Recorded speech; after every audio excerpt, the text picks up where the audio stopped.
имат геотермална енергия и соларно-термална бол. Значи фотоволтаиците са по-малко ефективни.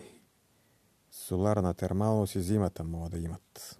60 градуса ти ги правят във вакуумни панели без проблеми. Трябва ти е само кофе, вода и егона. Те и от геотермалните по цикъла калина правят електричество. Понеже ти казваш, че не си информиран по някои неща, да те информирам. Ето, правят електричество и в огромна степен също произвеждат пара. Електричество и пара. А тая пара може да стане в енергия. Е това, дето има кофе, вода. Значи, парата може да служи, виж, немците имат, понеже имат такива неколко на цикъла калина, имат парни локомотиви. Още ползват и ще си ги ползват без огън. Зареждат с пара, просто по гарите разместват големите, огромните влакови композиции и си подобряват и по мините даже. И си подобряват ефективността. С тия парни локомотиви. Те са от едно време, но си ги ползват. Няма вътре да горят въглища, дърва. Произвеждат много пара от тия централи. Геотермалните, дето Кирчо някой му беше подхвърлил от минерална вода. Та става просто тая пара без на място, като нямаш някаква река, дето се вика да осъществиш поток от ентропия. Не е. Може и да имаш и поток от въздушно течение, не само вода, но това става точно на тия локомотиви. Те трябва да са на по-разпръсната площ, за да има охлаждане и да си добиваш енергия от тази пара. Значи цикъла калина ти дава електричество, но не в много голямо количество и много пара. Много пара, която е потенциално възможна, способна да произведе електричество, но трябва да осъществиш поток на ентропията, който се реализира точно на тия локомотиви. Значи, дори и това на самолетите, дето реализират свободната енергия, горе, дето правят следите, те в движение осъществяват това поток от ентропия. А на излизането, понеже не може да осъществят такъв поток от ентропия, ползват горивната технология за все едно. Само че на излитането, на кацането вече там е по-лесно и самото летене е нужно по-малко гориво. Гълтането е както на локомотивите, те са така с компаудните двигатели. Отначало помпа яко гориво, после се включва енергоефективността и тя върши работата по превоза.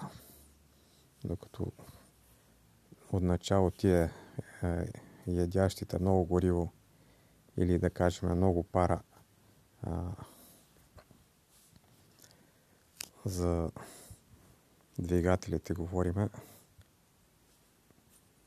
за звеното на двигателя, което яде много гориво или много пара, е само на старта. След това звеното или режима на работа на двигателя минава в икономичен.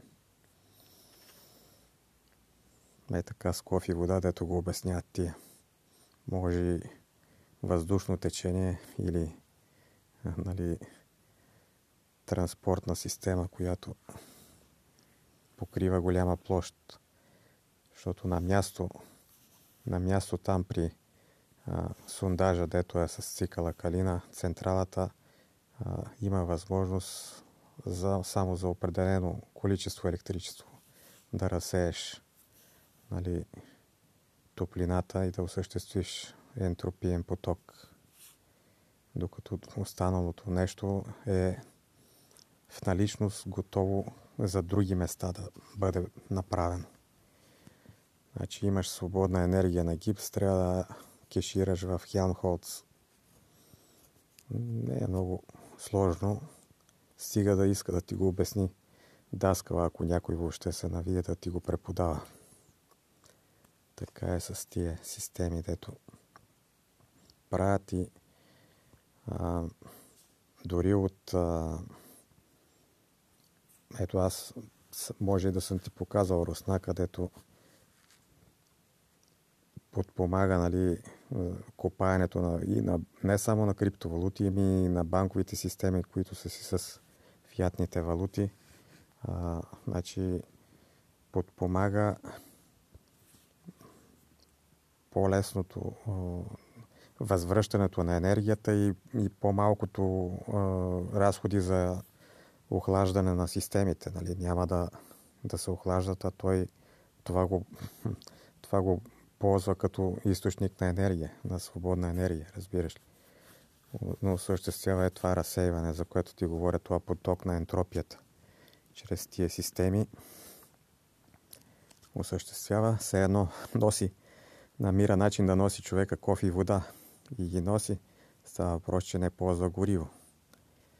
Осъществява, даже може да отопляват нали, носенето на кофе и вода, все едно да докараш нуждата на абонатите на пароцентралата, да ги докараш до сървъра, нали? Не до сървъра, да кажем до фермата, до облачния клъстер, да ги наречем така. Докарваш, все едно ги докарваш като кофи с вода, тия примерно абонатите, дето имат нужда с хладните жилища, все едно и докарваш кофите вода от тях охладени. Разбираш ли? Значи самите абонати на пароцентралата са нужни за охлаждането на облачния клъстер, да го кажем. И това ти дават кофите вода. Все едно охладят кофите вода, значи обвиняват, че хората, нали, натоварват с питанията. Какво от питанията? Другото, питанията ги отправят зомбовете повече. Тия, дето са просветени, те вече си знаят питането зомбовете, за да може и Ито да продължава да ги мами с демагогии, както го настроят, нали, както му зададат потребителите. Ама някои потребители, дето са близко там до машините, могат да дават и кофите вода, както ти казвам. Свободната енергия е основна работа, основно нещо основна предпоставка за работата на ИИ въобще. На компютрите можеше по-рано, но те си беха печки и не способни да вършат тия калкулации, защото нямат тия точки за свободна енергия. Това напоследък се развиха тия системи благодарение на контролерните клъстери, дето моята идея го разви това. Така, не казват, айде происход да го крият, те има да го крият, докато дупцето им лапа, но същината не казват, че всичко е от благодарение на свободната енергия. Не само в точков, нали, мащаб, ами и като цяло, нали, на самите устройства, да ги кажем. Самите шкафове с съоръженията за охлаждането им се използва принципите на свободната енергия. Ето Руснака в видео там се старае човека да обясни. Носи кофи, пич. Кофи носи. Поток на ентропията подпомага. Така.